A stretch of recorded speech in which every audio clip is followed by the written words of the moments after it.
The starting point was working with challenging teenagers, because that's what I've been used to working with, and they were the ones that I felt were being misunderstood and not connecting with the countryside. So we've progressed an awful lot. We started off with 3 groups, and now we have probably between 80 and 100 young people a week.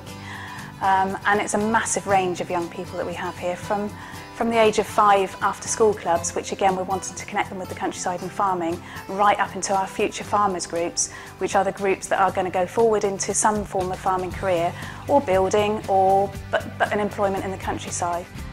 We wanted everything to be based on farming, but we want to include everything that I consider my dad could do. His animal care was second to none. He could also do everything in terms of, he was a plumber, not the best, electrician, a builder, but he was multi-talented.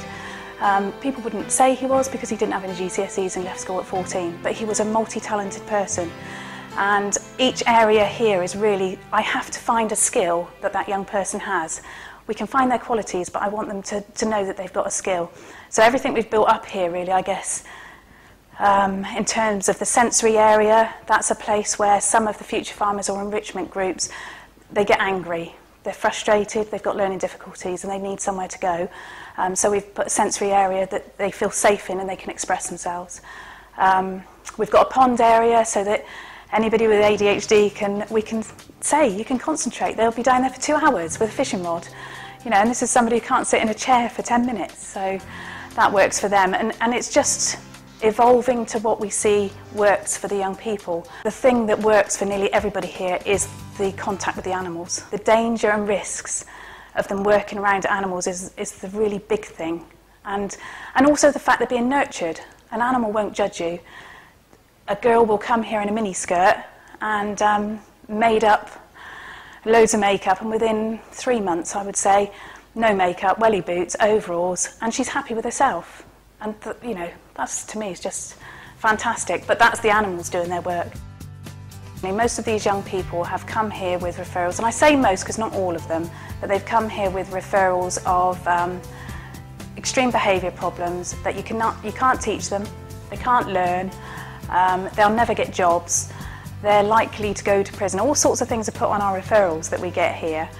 And these young people, like I say, I will find there is a key to every single person, there is, and every single person that comes here wants to learn. That is definitely a fact. Every young person I've met wants to learn. It's just finding the key. And by offering them as many opportunities as possible, whether it's agriculture, horticulture, building, plumbing, cooking, you will find something that inspires them, something that they love, that they connect to. And if they do, then they'll go forward in their careers.